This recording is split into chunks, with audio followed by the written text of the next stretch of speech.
Hemos avanzado en el recorrido del libro de Josué y entramos en el capítulo 9. Este capítulo va a presentarnos uno de los problemas que por falta de atención se producen en la conquista de Canaán, y es la vinculación de un pueblo con el mundo. No hay duda ninguna que Dios había dicho a Israel que no podía permitir la presencia de esas naciones porque iban a traerle problemas espirituales.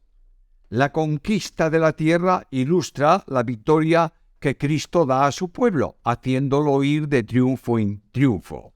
La oposición de Satanás es evidente, utilizando todos los recursos posibles para impedir el disfrute de esa bendición. En este libro se enseñan diferentes tácticas que utiliza y la astucia de su intervención con el propósito de dañar la obra de Dios. El pueblo de Dios tiene que vivir en plena comunión con Él y en obediencia incondicional a su palabra para experimentar la victoria. Cuando esto no se produce, el pueblo de Dios es derrotado y debe enfrentarse con serios problemas, algunos de los cuales le afectarán de un modo permanente en todo su futuro. Está hablando el libro ahora, desde este capítulo 9, 1 hasta el 10:43, de la conquista de la parte sur de Canaán. Quiero recordaros que el pueblo de Israel entró a Canaán por el centro de la tierra.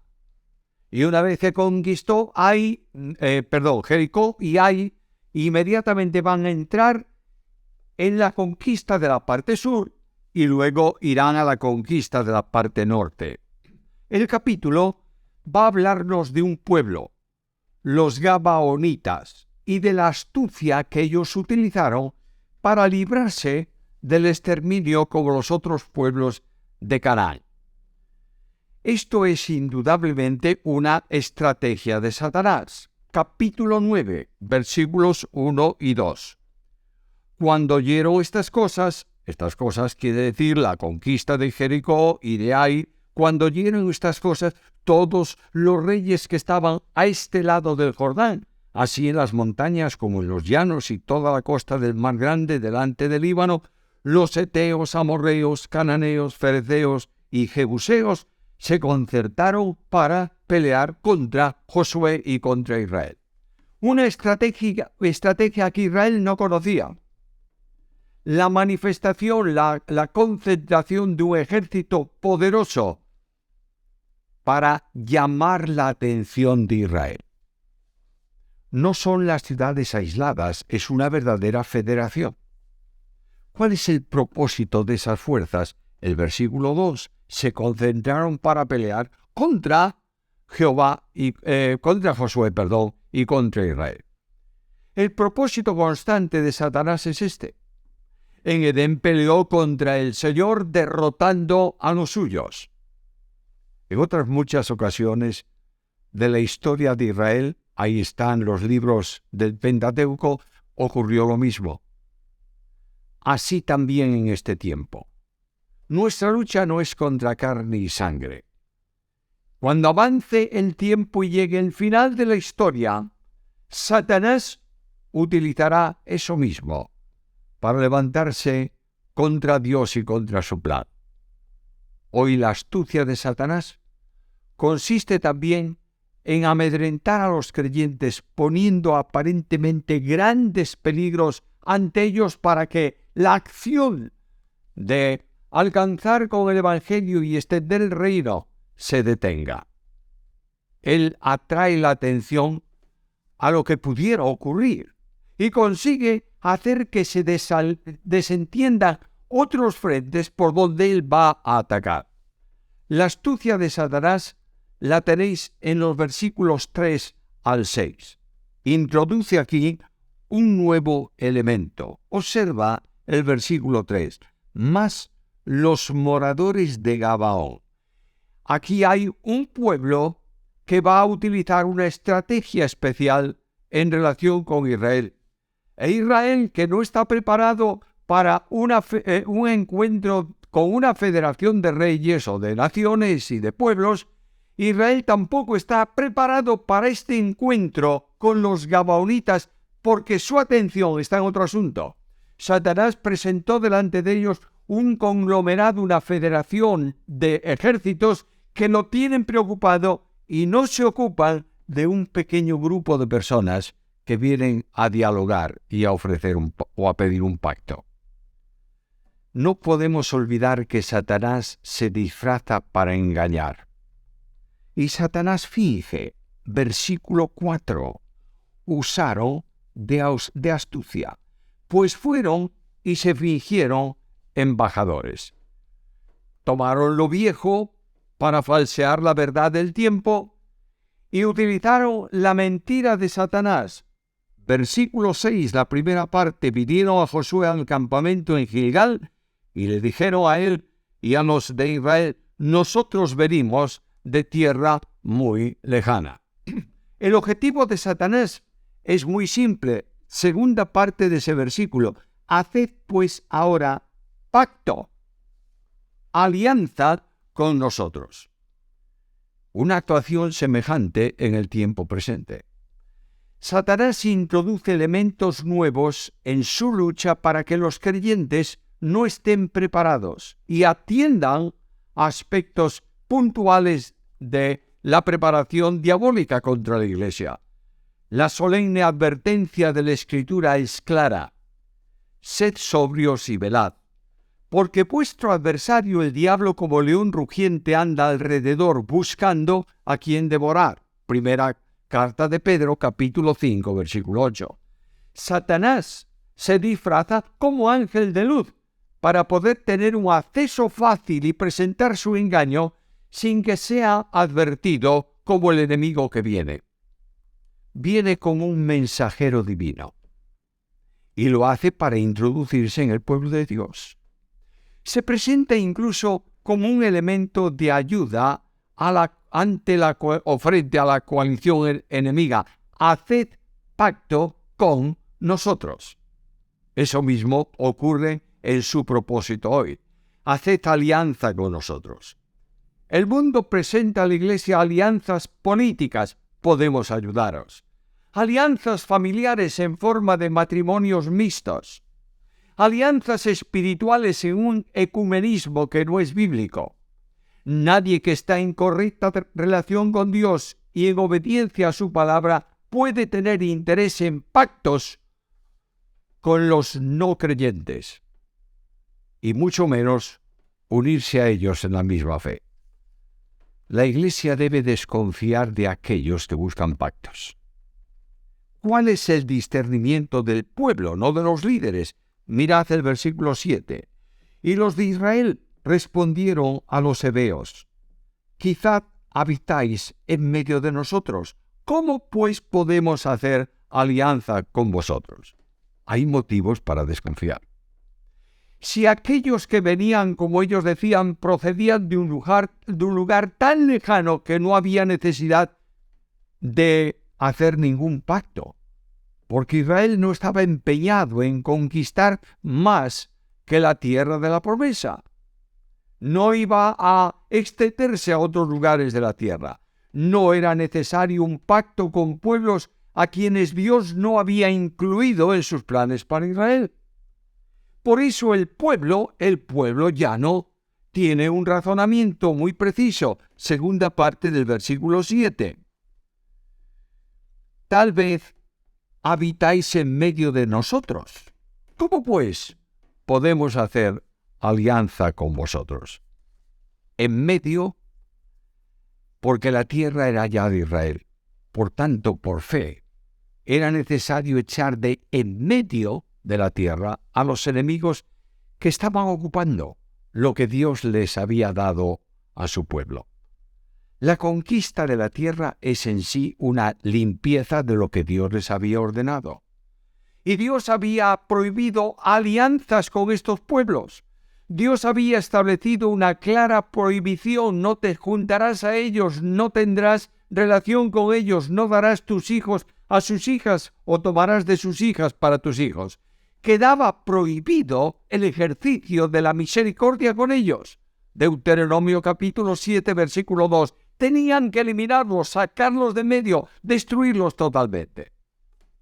Por tanto, el pueblo razona de ese modo, porque conocían y querían obedecer la palabra de Dios. Hay una advertencia semejante para nosotros hoy.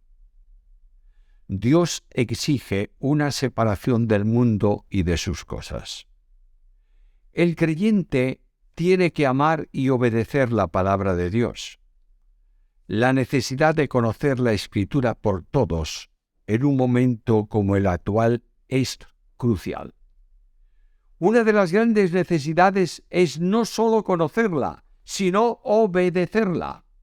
El primer paso en la caída es oír la voz de Satanás, versículos 8 al 13. Y viene Satanás con una pregunta problemática, versículo 8. Nosotros somos tus siervos. Y Josué les dijo, ¿quiénes sois vosotros y de dónde venís? ¿Qué ocurre con esta pregunta? Una respuesta mentirosa. Versículo 9. Ellos respondieron, tus siervos han venido de tierra muy lejana, por causa del nombre de Jehová tu Dios, porque hemos oído su fama y todo lo que hicieron en Egipto. Comienzan expresando una humildad fingida, tus siervos, cuando realmente eran tus enemigos. Presenta unos motivos mentirosos. Hemos venido con unas intenciones aparentemente sanas. Reconocemos a vuestro Dios, versículo 9.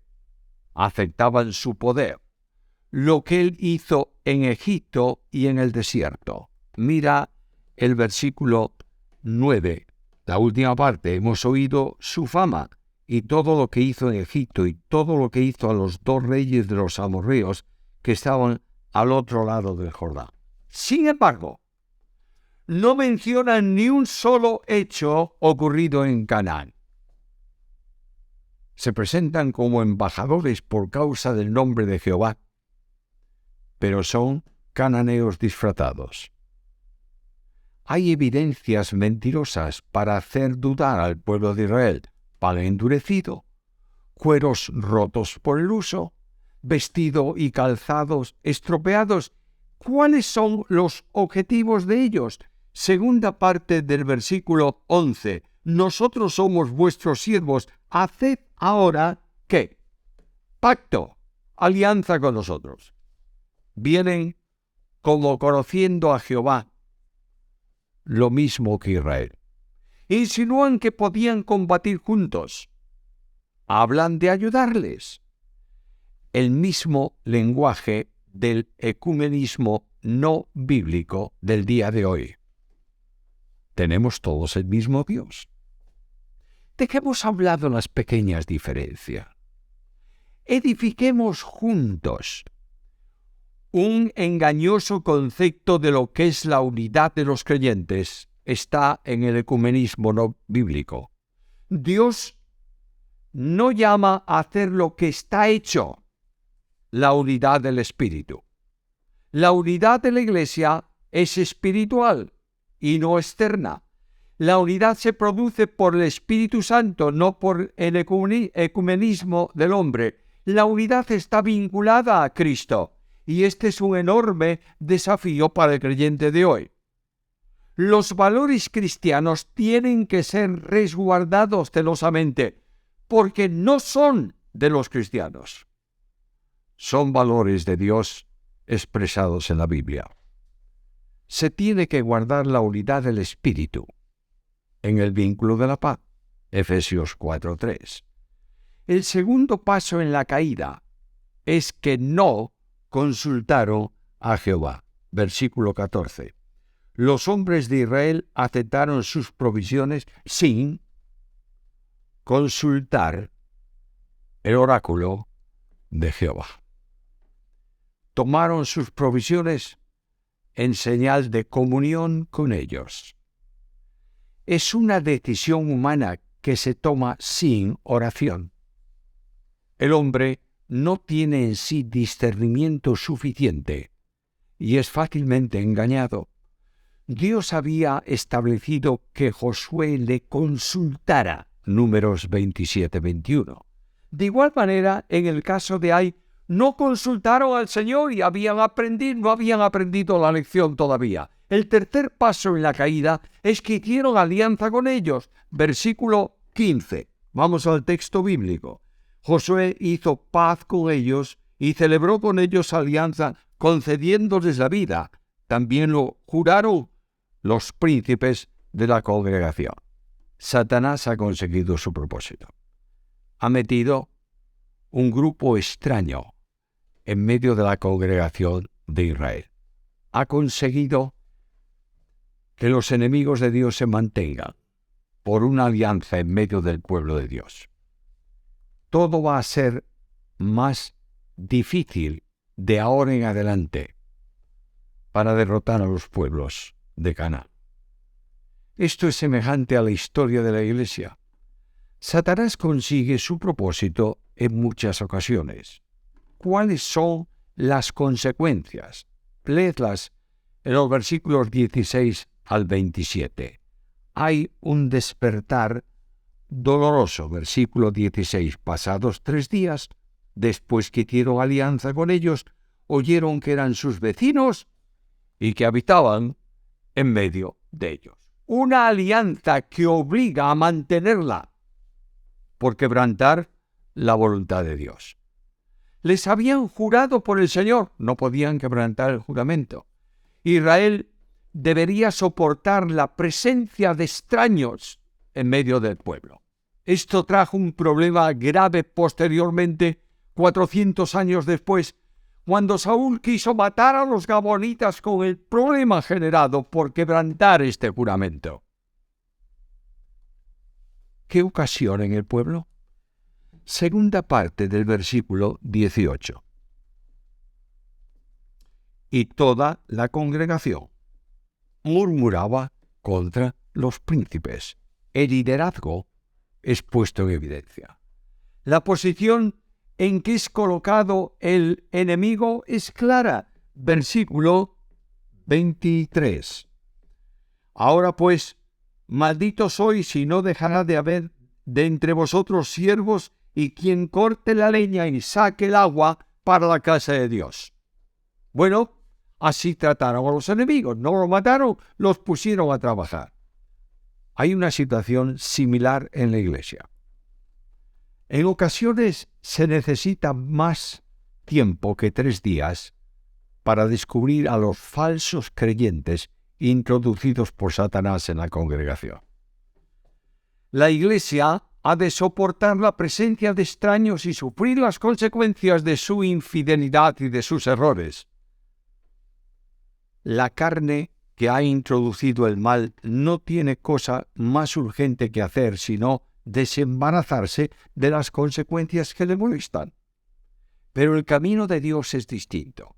Es preciso que sus hijos sean conscientes del mal que han dejado introducir. No consiste en tomar la espada para exterminar a estos herejes, sino en separarse del mundo y mantenerse apartados de él. La aplicación personal es simple. Tengo que vivir en la esfera de la fe y de la dependencia de Dios. Lo que distingue a un creyente de un impío es que todo lo que es nacido de Dios vence al mundo, y esta es la victoria que ha vencido al mundo, nuestra fe. Carta primera de Juan, capítulo 5, versículo 4. El compromiso de la vida de fe es el que dice que permanece en él, tiene que andar como él anduvo. Por tanto, el capítulo nos desafía a nosotros permanentemente, este libro lo hace, nos desafía a una reflexión. ¿Cómo está el mundo en relación con nosotros y cómo estamos nosotros con la contaminación del mundo? Necesariamente tenemos que ver las cosas espirituales desde la óptica de Dios, y para eso no hay más opción que mirar a Cristo, depender del Espíritu y conocer profundamente la palabra de Dios. Que Dios levante hoy un pueblo comprometido con Él, que pueda ser llevado en triunfo siempre en Cristo Jesús.